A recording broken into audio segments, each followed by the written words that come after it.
Hace poco tuvimos un livestream de presentación de la versión 3.3 de Honkai Star Rail y la verdad es que ha dejado un descontento en gran parte de la comunidad. Y no es para menos, ya que realmente estamos en una época donde no hay mucho por hacer en el juego. Sacar personajes realmente ni siquiera vale mucho la pena, ya que no hay motivación. Inviertes tiempo y en algunos casos dinero para sacar un personaje, armarlo y aprender a jugar con él para que luego nos demos cuenta que no hay oportunidades para usarlo, ya que incluso ni siquiera hay eventos de combate. Así que en el video de hoy hablaremos sobre todo lo que vendrá en la 3.3 de Honkai Star Rail y el cómo la falta de contenido está afectando la situación actual del juego. Y si a ti también te encanta Anaxa pero te has quedado sin Hades, recuerda que con Eneva puedes conseguir cristales a un mejor precio. Además te regresan el 30% de tu compra en cashback para que lo gastes en lo que más te guste. Y obviamente el por 2 también cuenta si compras con Eneva, y tan solo debes colocar tu número de usuario o UID y tu servidor. Con esto Eneva te ofrecerá muchos métodos de pago para que escojas el de tu preferencia, y para ello solo debes hacer clic en los enlaces que te estoy dejando en la descripción, ya que con ello obtendrás todos estos beneficios al mismo tiempo que me estás apoyando para crear más contenido. Una vez más, muchas gracias a Eneva por patrocinar el canal, y ahora sí, continuemos con el video. Primero nos mostraron como de costumbre el tráiler de la historia que nos mostrarán en la versión 3.3 y parece ser que hay demasiada acción en todo lo que hemos visto y quiero empezar por partes. Primero me llama la atención el hecho que tengamos otra vez en pantalla a Dangen Invibitor Lunae, pero recordemos que cuando apareció por última vez fue junto a Jin Yuan y fue todo humo. Por otro lado, todo apunta a que es el enfrentamiento final, ya que recordemos solamente faltan 2 yescas más, y si tomamos en cuenta que posiblemente la colaboración con Fate se centre todo en Colony Penal, puede significar que realmente sea el final de toda esta historia o se tomen una pausa hasta que pase la colaboración. Ahora, aunque veamos demasiada acción, posiblemente la misión dure 8 horas como siempre y todo lo que hemos visto sean cinemáticas de 30 segundos que siempre nos muestran. Me van a disculpar, pero 8 horas para lo que nos cuentan me parece una exageración brutal. En lo personal, ya hace rato que dejó de interesarme la historia de este planeta, así que no me queda más que desearle suerte a los que continúan al día y ojalá que sea de su agrado. En lo que a mí respecta, supongo que veré algún resumen como mucho. Regresando al gameplay, tenemos 2 ubicaciones nuevas y acá también tengo cosas que decir. Me gusta mucho cuando el juego tiene contenido constantemente, pero he notado algo raro con el tema de las ubicaciones. Amphorius es un lugar precioso y con vistas épicas. Sin embargo, como comenzó en la 3.0 y a como va ahora, se nota un bajón de calidad tremendo. Siento que quieren llenar la falta de contenido con ubicaciones nuevas y está bien, de no ser porque cada vez las ubicaciones son simples pasillos con puzzles sin nada interesante. De hecho, esta última ubicación donde Anaxágoras empezó a debatir contra todos es un pasillo largo sin gran cosa. De ser así, prefiero 1000 veces que pongan ubicaciones nuevas dejando una versión, ya que al menos así podríamos disfrutar de una exploración amena. Luego nos mostraron enemigos nuevos donde podemos observar un jefe que nos dropeará los materiales para ascender personajes nuevos, donde supongo yo que le servirá para Fainon. Además, también nos mostraron enemigos nuevos que no son más que otras versiones de enemigos que ya tenemos en el juego actualmente. Hablemos ahora de los personajes nuevos de esta versión 3.3. Hyacinth es un personaje viento de la vía de la reminiscencia, la cual está acompañada de su unicornio Ika. Este personaje tiene 2 cosas muy interesantes. Puede curar sin ser de abundancia y al mismo tiempo puede, entre tantas cosas, aumentar la vida máxima de los aliados. Claramente esto hace que Hyacinth sea un personaje sumamente importante en los equipos de Castoris, haciendo que la juguemos sin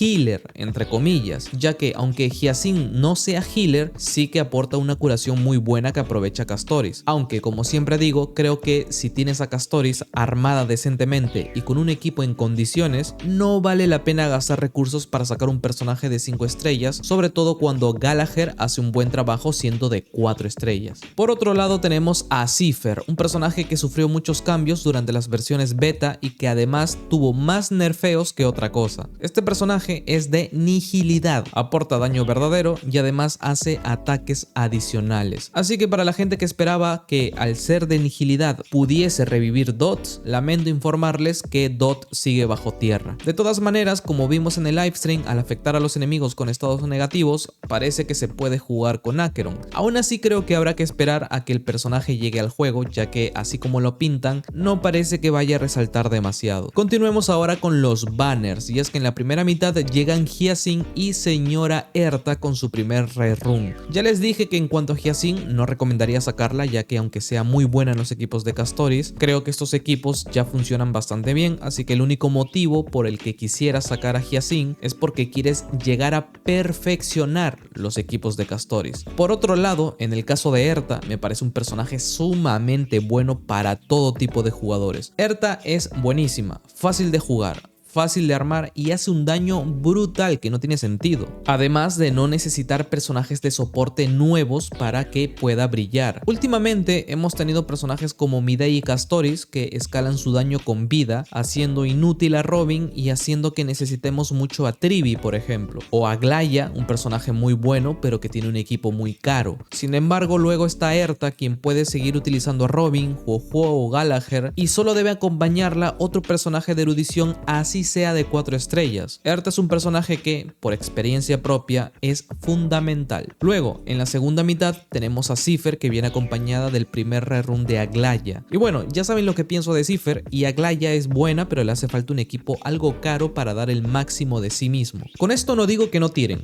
Ya saben que como siempre, si tiran por un personaje por simple gusto y ya están en todo su derecho. Pero si quieren saber cómo gastar bien sus recursos y optimizar sus cuentas, pues ya saben. Además, esta fase creo que será la más skip de todas porque la gente también está esperando la colaboración, pero ya veremos cómo termina resultando todo. Y de los personajes de 4 estrellas no hablaré, ya que profundizaré todo esto en próximos videos de análisis de banner. Y de acá nos vamos rápidamente a todos los eventos de esta versión. Primero, como siempre, tenemos un login de 10 tiradas. Esperemos que esto nunca termine, ya que se agradece bastante. Luego tenemos el evento rápido y asombroso, el cual parece una mezcla de Mario Kart con cosas raras, pero que te seré sincero, me parece muy divertido. También tenemos el evento La Leyenda del Bate Galáctico, un evento de combate que parece divertido también y donde todo parece apuntar a que podremos conseguir un personaje de 4 estrellas, que tampoco es que haya mucho para escoger. Y ya, estos dos eventos serían los principales, por así decirlo, algo que tiene descontenta a la gente porque cada día que pasa tenemos menos contenido. Ahora, tenemos más eventos, pero no sé si realmente llamarlos eventos. Actualizarán el universo diferenciado, algo que agradezco, ya que entro ahí cada semana para reclamar recompensas y bueno, ya está. Tampoco es como que lo haga porque quiero desbloquear cosas sumamente interesantes. Tendremos un por 2 en ornamentos, así que prepárense para el por 2 en cosas que no subirán bien ni aunque utilicemos los dados variables. Y por último, un por 2 en cáliz para obtener créditos y libros de experiencia. Y bueno, a mí me sobran estas dos cosas porque no saco muchos personajes, ya que o pierdo el 50-50 o simplemente no quiero porque ya sé que le harán power creep a la siguiente versión. Ahora pasemos a más cositas. Tenemos nuevos materiales de rastro y de ascensión de personaje, para ser más específicos, para personajes tipo físico, así que podemos contar con que esto servirá para Fainon. También tendremos 2 sets nuevos de artefactos que cuando apenas se pueda subiré un video corto explicando el funcionamiento de ambos. Y en la parte de optimizaciones tenemos 2, las cuales pues un poco relajada pinta la cosa. 1. Aumentarán el límite del inventario de artefactos a 3000 y 2. Tratarán de quitar la cantidad de puntos rojos de notificaciones que nos salen en el juego, sobre todo cuando cambiamos de dispositivo o reinstalamos el juego, por ejemplo. Algo que me parece bien, ya que me satura ver la cantidad de notificaciones innecesarias que hay en el juego. Y bien, esto es todo lo que tendremos en la versión 3.3 de Honkai Star Rail. Creo que no hay más que decir de lo que ya he podido mencionar. Será una versión para completar la historia de 8 horas, entrar a hacer diarias y preparar a nuestros personajes para los reinicios del Pura Ficción, Espejismo Apocalíptico y Salón Olvidado. Y ya estaría. Supongo y quiero creer que todo esto se debe a que venimos de una versión de aniversario y porque luego viene la versión de la colaboración con Fate. Así que solo queda esperar, tener paciencia